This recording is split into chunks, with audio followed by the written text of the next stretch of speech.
In this week of the Pantry Challenge, we'll be making some sourdough discard peanut butter cookies. Jambalaya will be canning up some pork loin stew. I want to show you a project my husband's working on, and I wanted to show you some oils I've been brewing up. We are starting off week 3 of the Pantry Challenge, and that is hosted over at the Three Rivers Homestead by Jessica. And today I am going to be showing you a quiche recipe. It's pretty much like a breakfast casserole, and you just add like potatoes, you can add any kind of meat that you like, and then it has eggs in it and cheese. For my recipe, I'm just throwing together some potatoes. I have some of my water glass eggs, collard greens, and sun-dried tomatoes. And I believe I have some onions and garlic in it as well. So I'm going to roll out this pie crust, and I'm just using shortening and then really cold water and some flour. And it is my go-to recipe. I would like to try to make a pie crust with my grains that I had saved. So I have some hard white wheat berries and soft white wheat berries. I'd love to try to make a crust with that, so I'll be looking for a recipe. And then some of my beef tallow, that would make it super delicious. I'm popping some holes in the bottom because sometimes if you forget, you'll have a big air bubble and all of your product will fall right out of your pie dish and make a huge mess in the bottom of your oven. So I'm crimping the edges, giving it a little rustic look, and we are gonna add our filling to our pie. This is a nice recipe. It has a lot of nutrients, a lot of protein, and it's super quick and easy. All you have to do is throw together the pastry crust, fill up your pie, pop it in the oven, and then you have a nice nutritious meal for you and your family. We usually have this about 2 to 3 times a month. It is one of my go-to recipes. And so for the filling, it's just going to be a bunch of eggs. I have about 7 eggs here. I'm going to crack them into my bowl. I'm going to add some spices. So I have some salt, and then I'm adding some pepper, about a half a teaspoon to a teaspoon of each. I have some parsley flakes here, and garlic powder and onion powder. And you can always fry up an onion and garlic and put that in there as well. That makes it have more layers of flavors, and it's super delicious. And it's kind of like a breakfast casserole, except for it has a pie crust on the bottom. I'm taking some of my canned collard greens. I got these from the farmer's market. That is one of the things that I've noticed in the Pantry Challenge that I need to do more of next year, is more collard greens and more potatoes. And here I'm adding a pint of my home canned potatoes. I grew those in the garden. And we're gonna pour it all in, and we're gonna spread it out the best we can. And it's gonna puff right up. You will see it is gonna be beautiful, especially with these little jewel cherry tomatoes on top. I grew these this year in my garden, so I dehydrated them, and I didn't want to put so many tomatoes in my pasta sauce because I had gotten a lot of my Roma tomatoes from the Amish family down the street, so I had plenty of pasta sauce. So I was thinking what to do with my tomatoes that I grew, and we figured we would dehydrate them, and they turned out so wonderful. So I cooked this for about 50 to 60 minutes on a 375, and that is the basic temperature for when I cook a pie or a quiche, and I'll cook it for about 50 to 60 minutes depending on how hot your oven gets. Some ovens run at different temperatures. Mine runs a little low, so I have to cook it a little bit longer, and then it'll be perfect. So just check it in between, and that's how that turned out. It is really piping hot right now, but it was so delicious. It had layers of flavors in it, and it ended up being a dish that I wrote down so I can have it next time, because we really like the cherry tomatoes on top. It made it super sweet on top and then savory. So we'll be definitely having this again. And then usually what I do if we don't eat all the leftovers, I'll pop it in the freezer and then we can have it for a future breakfast at another time.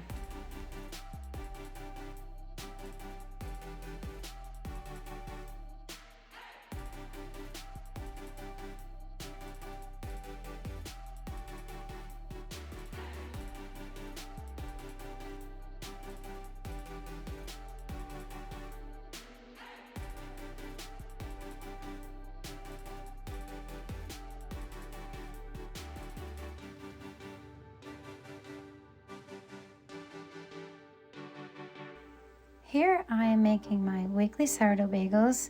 So for this week I chose blueberry, and I don't really make it that often, this flavor, because it just seems so sticky when I make the dough, but that's probably what makes it so delicious. And my husband requested them. Those are his favorite, are the blueberries, and now I got them hooked on my sourdough cheddar jalapeno bagels. They are delicious. They were extra cheesy this time. And so I am shaping my bagel balls, and then I'm going to shape them into little tire shapes, and then we are going to boil them for 30 seconds on each side, and then I'm going to bake them at 425 degrees for 20 to 25 minutes. I've taken them out at 20 minutes and they seem really tender. It just depends on how thick they are, how long they cook in the middle. But you'll get a nice crust. It's kind of like a big round pretzel. It's so delicious. And that's one of the recipes I'd like to show you guys, is how I make my beautiful sourdough pretzels as well. I'm having so much fun in the pantry challenge. I'm watching all the families come up with all these amazing recipes and how they stock up on their kitchen weekly. It is so fun. I am definitely getting inspired. So now that we have our bagels rolled into little balls, I usually makes 8, and I have my recipe on my blog. You can add whatever flavor you want. I have sourdough cheddar bagels and I have plain bagels. And then you can just use the plain bagels and add 1 cup of fruits or anything that you want to add to it. So it's pretty universal. I'm going to boil these bagels for 30 seconds on each side, and then I'm going to get them in the oven.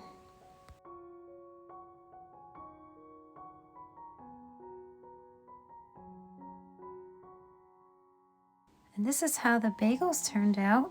I'm going to store half of them in the freezer, and then we're going to keep half of them out and work on those during the week. And it looks like marble inside. It's so pretty, and it was super delicious. We had some cream cheese on it. On this day, I am making potato wedges, and then I cooked a steak up, and I'm serving it with, of course, collard greens. We eat a lot of potatoes and collard greens here. This is my beef tallow, so I cooked the steak in that, and in the collard greens, I put some chili flakes and some of this chicken bouillon, so that made it extra delicious. Now I'm going to cut this steak up and serve it with my potato wedges and my collard greens, and that is going to be our dinner for that night.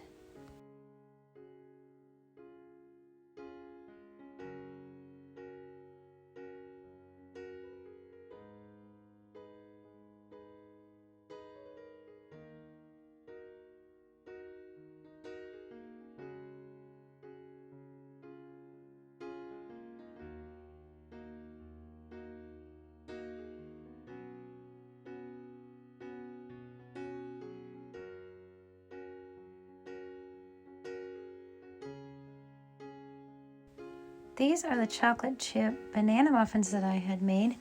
I used my recipe for banana bread that's on my blog, thepeacockhomestead.com, and I did half chocolate chips and half plain. And then we had these for breakfast and snacks for the week. They're super delicious. And I've also had another project that I was working on. I was making some turkey bone broth, and I'm going to be canning up that pork loin that I had in my freezer. I love to can all winter long as one of my favorite things to do to make quick and easy meals for convenience, and especially if you're feeling under the weather, you can just pop a can of soup on the stove and cook it really quick, or even in the microwave. But here I have my turkey carcass that I have been saving, and I have a whole bunch of vegetable shavings like carrots. I have some jalapeno peppers in there. Now I'm gonna get that going, so that is gonna cook for the whole day. And then I am going to can that up. I am gonna add some veggies to it. I am gonna add some onions, garlic, potatoes, and carrots when I make this pork loin stew that I'm going to be making. So I got this cookbook a while ago. It is by Ina, the Barefoot Contessa, and she is such a good cook, and I haven't gotten to use any of the recipes in there so far. So this is the first recipe that I'm making out of her cookbook, and it is a jambalaya.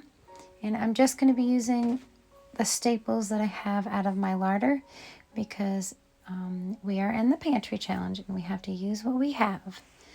So I'm going to be using some sausages, and then I have some canned tomatoes. I have a can of salsa that I opened up in my refrigerator. And I also have a can of okra and stewed tomatoes that need to be used up. So here I have an onion, and I have a jalapeno pepper.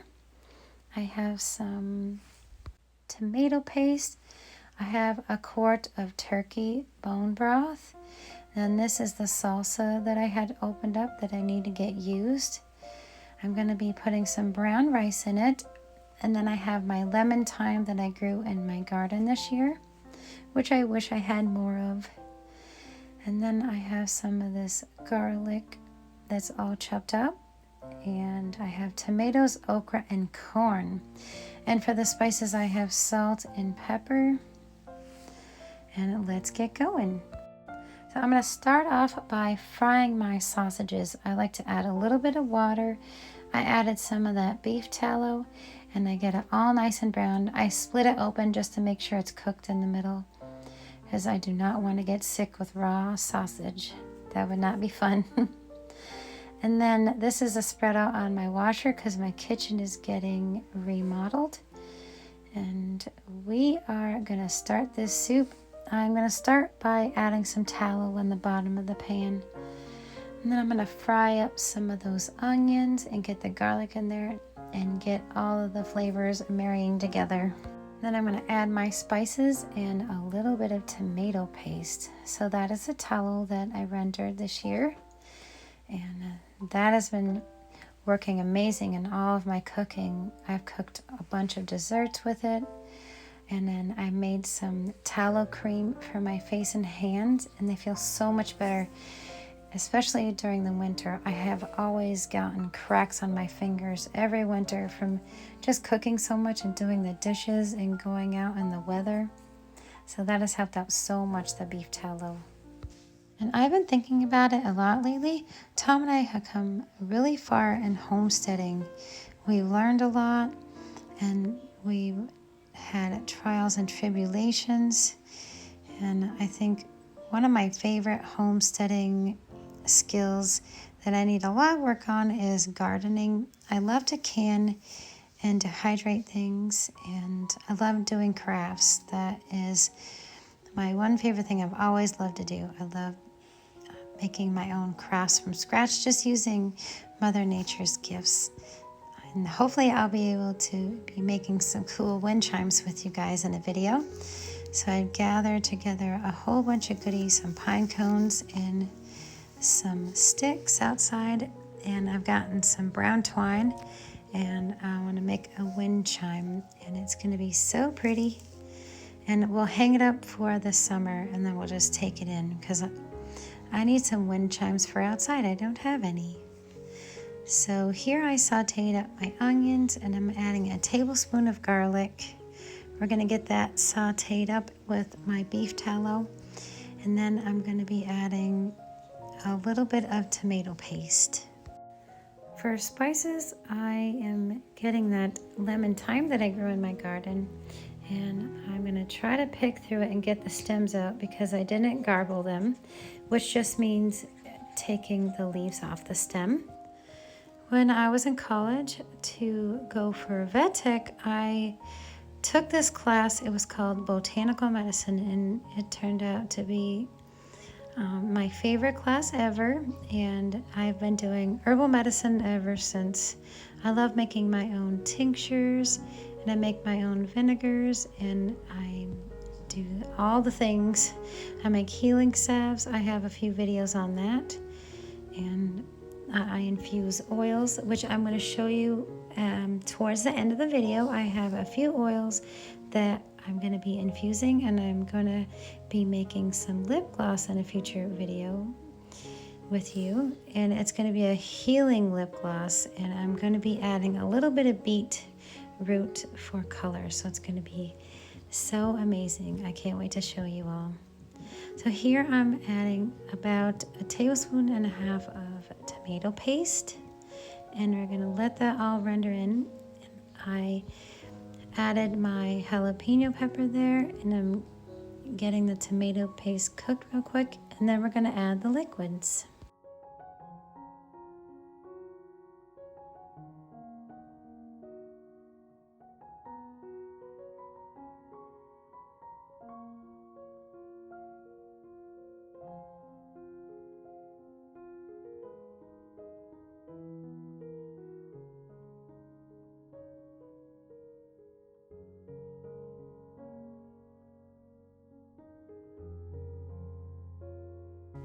So I got my quart can of turkey stock, and I am pouring that all in, and then we're going to get it mixed up, and we're going to heat that up a little bit.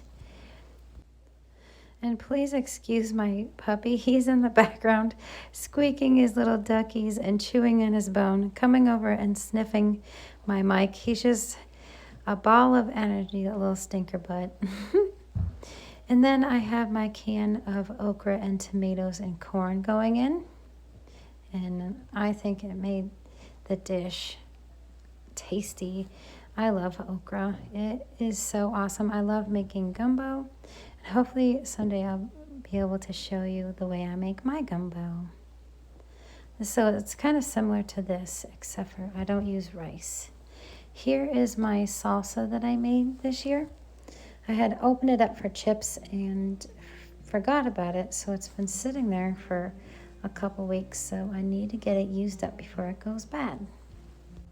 And then I'm going to take that brown sausage and I'm going to slice it up, and then we're going to toss that in there, and then we'll get the rice in there, and then we'll cook it for at least 20 to 25 minutes with the lid on.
So here I'm going to be adding about 2 cups of my brown rice that I had in my larder.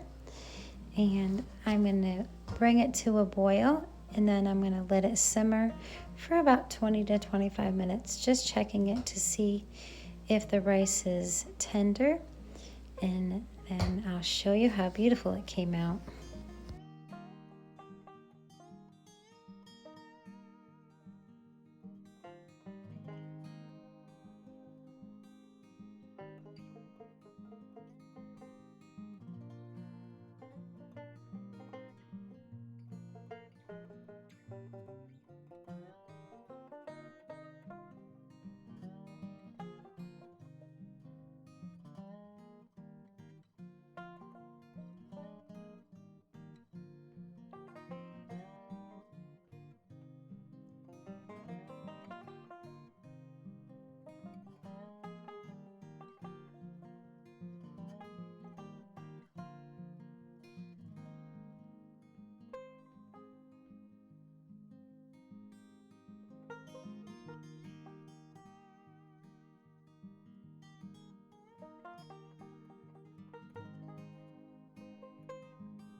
And this is what our dinner looked like on this night. I was so excited. Look how beautiful the colors are.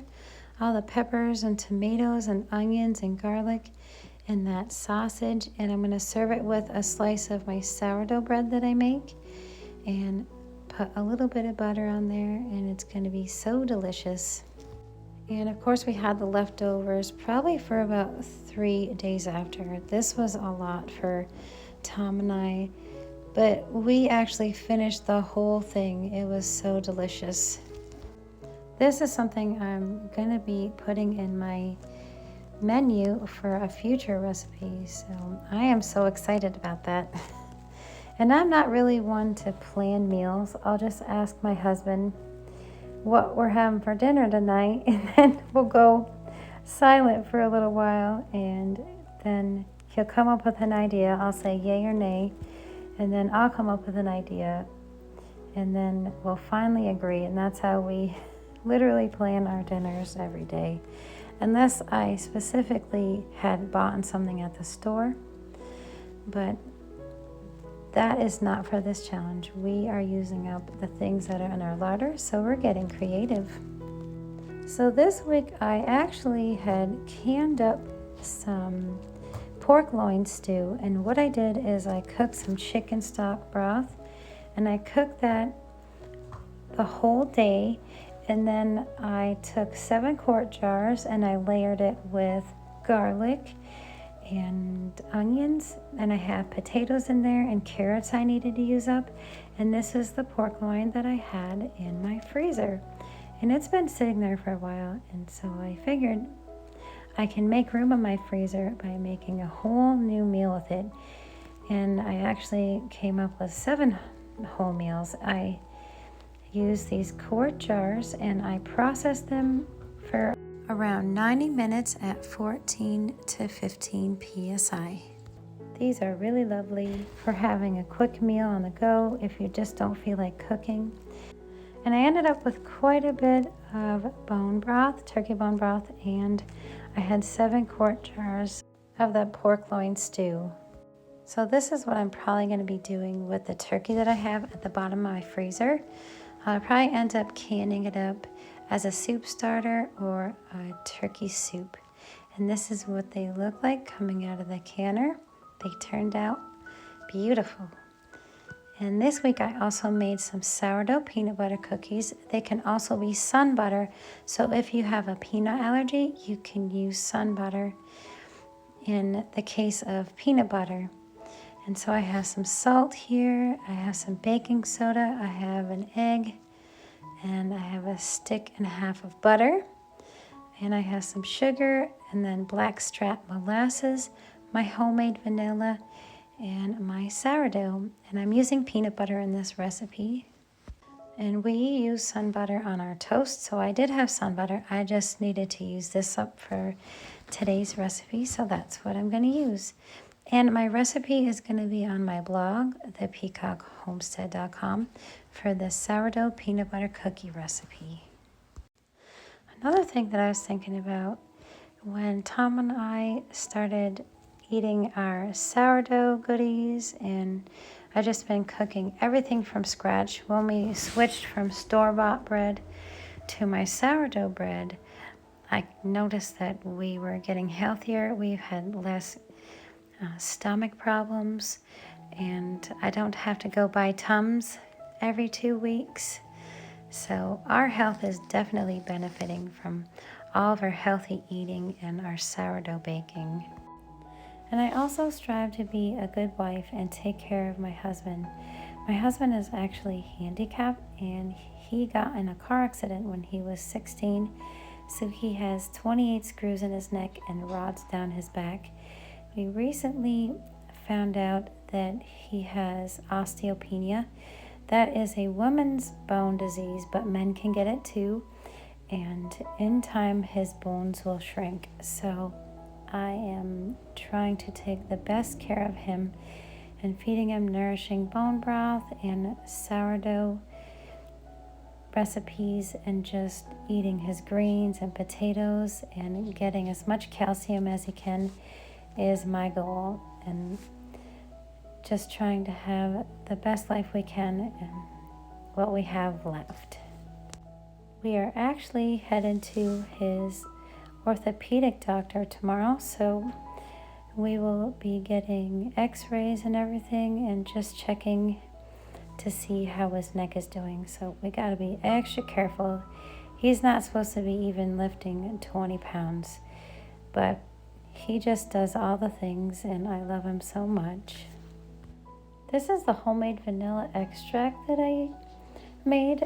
I took some brandy, so I bought a bottle of brandy from the liquor store, and I covered around 10 to 15 vanilla beans, and I infused that. It's actually a vanilla tincture.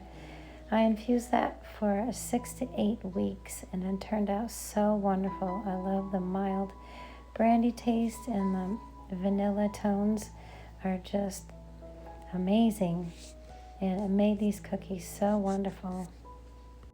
For the measurements of this peanut butter cookie recipe, I used a half a cup of sourdough starter.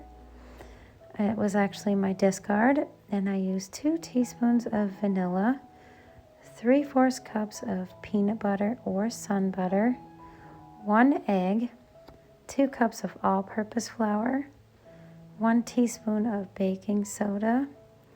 I added 1 1/2 stick of butter, 1 cup of brown sugar, and a teaspoon of salt. And I also added a little sprinkle of sugar on top of the peanut butter cookies before I bake them. And then we are going to preheat our oven to 350 degrees, and they are going to cook for 11 minutes. So I'm going to get everything incorporated, and then I'm going to pop it in the refrigerator to chill for about 45 minutes because I'm going to melt this butter in the microwave, and it gets a little soupy looking, but it all comes together and gets thick and beautiful, and you will see they will be amazing. They turned out soft and chewy, and I did the little classic fork pick on top the opposite ways to make a little grid, and then I sprinkled some sugar on top, and they were delicious. So instead of buying brown sugar, what I do is I just add my regular sugar, and then I put my blackstrap molasses in there. And I added about a teaspoon, and that goes a long way. It's super thick, and I think that's what makes the cookies, besides the vanilla extract, be super delicious. And there's my melted butter going in, And I'm gonna do my best to get that all mixed up. And then we'll be on our way to eating delicious peanut butter cookies.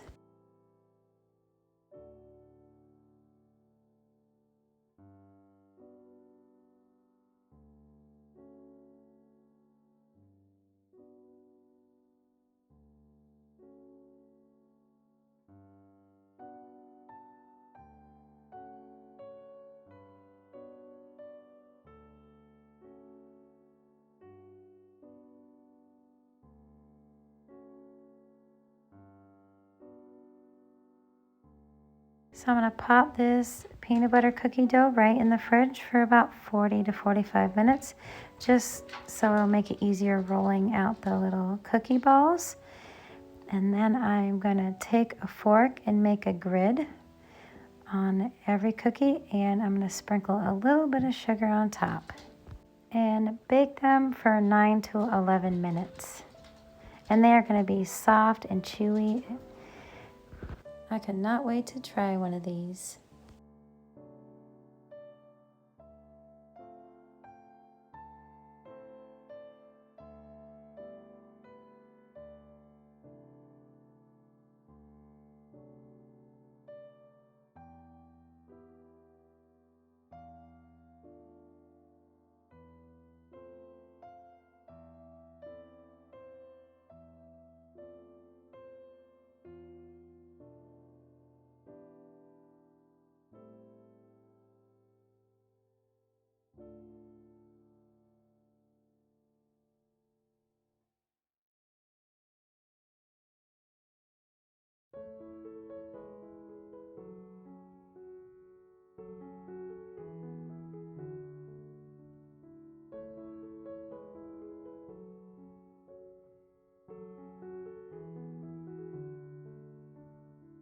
This is what the sourdough discard peanut butter cookies look like when they were all done. We will be making these again. And I did bring some to work as well, and they enjoyed them there. So I'm super excited to show you guys a whole bunch of more recipes in the future. And I wanted to show you the oils that I have been infusing. I have a few here. I have my dandelions infusing in oil, and they're almost ready to be strained out. And I wanted to show you how I make my healing salve and my lip balm. I'm super excited about that. This one here is St. John's wort and calendula flower. So I'll be making a sunscreen with that. That is going to be fun to make. This is my rose petals that I have infusing in my olive oil, and I'm going to be making more skin products with this. That will be exciting as well. And the last one here, that is lavender. On my little medicinal haul, I gotten some lavender buds, so that's infusing in oil, and it smells so awesome already. I can't wait to show you what I'm going to do with all of these oils. And a project that my husband's been working on, well, he's been working on the kitchen. We're going to be redoing a bunch of it, and this is one of the projects that I wanted him to work on, and he did such an amazing job. So I grabbed a palette from work, and he put it up on the wall, and now I have my cast iron pans looking so beautiful in my kitchen. And I seen this on Pinterest, and I thought it was such an amazing idea, and he did such a good job. What do you guys think? I just wanted to say thank you so much for joining me today. I had so much fun in the kitchen, and I can't wait to film more videos. And if you're new here, please consider subscribing. Many blessings, and I'll see you on the next video, friends. Bye.